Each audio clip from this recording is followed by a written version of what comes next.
Hi there, Charlie McNamara here with Paragon-Wealth Management. And today what we're going to talk about is something that unfortunately has become way too common. The subject is financial scams.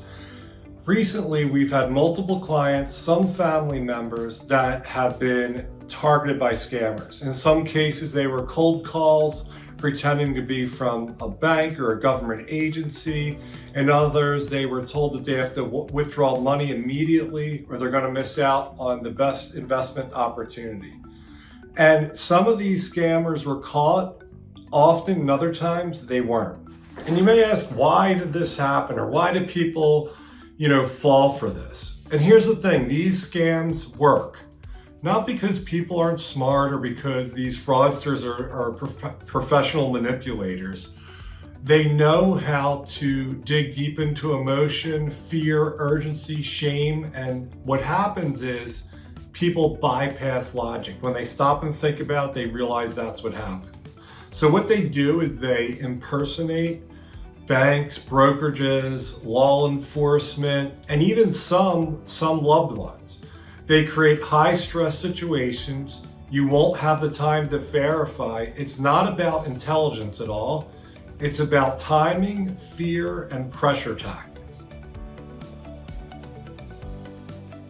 According to a recent article in Barron's, scams that target older adults, especially retirees or widows, are often successful and, believe it or not, unreported. Why? Because people feel embarrassed or afraid that they'll be seen as less capable. People don't want to admit that they get ripped off or scammed, so they don't even want to talk about it. Let's now walk through a couple examples of different types of scams. And the first one we're going to talk about is kind of really heartbreaking. It's called the grandparent scam. So someone calls pretending to be your grandchild in trouble. They've been arrested or they're stranded and they need money. They sound really scared and they beg you not to call their parents. They may say, please wire me money right now.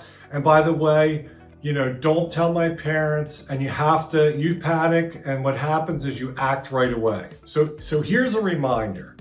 Always verify the number that is called. And if it is someone pretending to be your grandchild, call them back on that line right away. Never trust just a random contact that comes through your phone. So the next scam on the list is your typical romance scam. These scammers often target widowers, and the fraudster builds a relationship with that person over a couple of weeks, maybe a couple of months, maybe even longer. Then they suddenly have a huge medical emergency and need money right away, or just the best, most unbelievable business opportunity. They may need to borrow 10, 20, 30 grand. That's one you'll hear about. Government impersonation is another big one. So that's a classic, the IRS call, the Social Security Administration, or even your local DMV. And as far as I know, the IRS, the Social Security Administration, or the DMV, from what I hear, will never call you. So that's a scam right away. In the Barron's article that we talked about, the author had said that they got a text relating to a parking ticket. And it happened to be in the area where that person had parked recently. And they were about to click on the link, and then they realized it was a scam. But the author had said, if that was the author's, parents, they probably would have clicked on that and then again got scammed. Financial planning can really help a lot with helping you stay away from scammers, making sure all your assets are constantly being looked at. So a lot of times when you work with an advisor, financial planner, they're going to have power of attorneys on file. They're going to have all the spreadsheets and documents of where all your accounts are, and they're going to be able to realize when something doesn't look right. So financial planning, having your financial house in order can help a lot. First of all, slow down, take a breath. If you get a call or you feel yourself in one of these situations, it's not as urgent as you think. Take the fear out of it. Never send money or information ever based on a phone call, somebody calling you. Verify independently.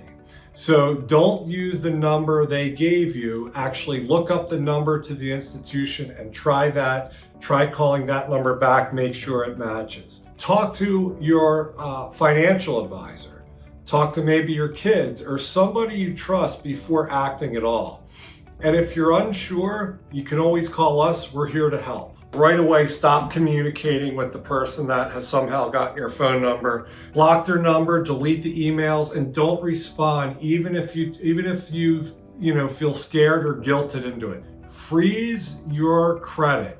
This is something a lot of us do here at Paragon, and we tell our clients to do. This will stop anybody from opening different credit cards accounts in your name. It's simple, it's free, and there's 3 major credit bureaus. So you have Equifax, Experian, TransUnion.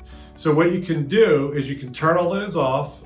It's easy enough to go back and turn on if you're going to buy a new car or you need to, for some reason, open a credit line. File a police report. Yes, it is a crime, and that if you document it, number one, it can be very helpful with working with your bank or your credit card company or whatever organization you're working with. And it will also possibly help other people from being scammed if they catch the scammer. And finally, keep very good records, save the emails, screenshot the messages. All this seems overwhelming, but the paper trail and the information that you have matters. Basically, if you feel that any of these things come up, you can always reach out to us, but please don't fall for some of these scams. We're seeing it more and more. Thank you so much. Charlie McNamara here with Paragon Wealth Management. I hope you guys have a great day.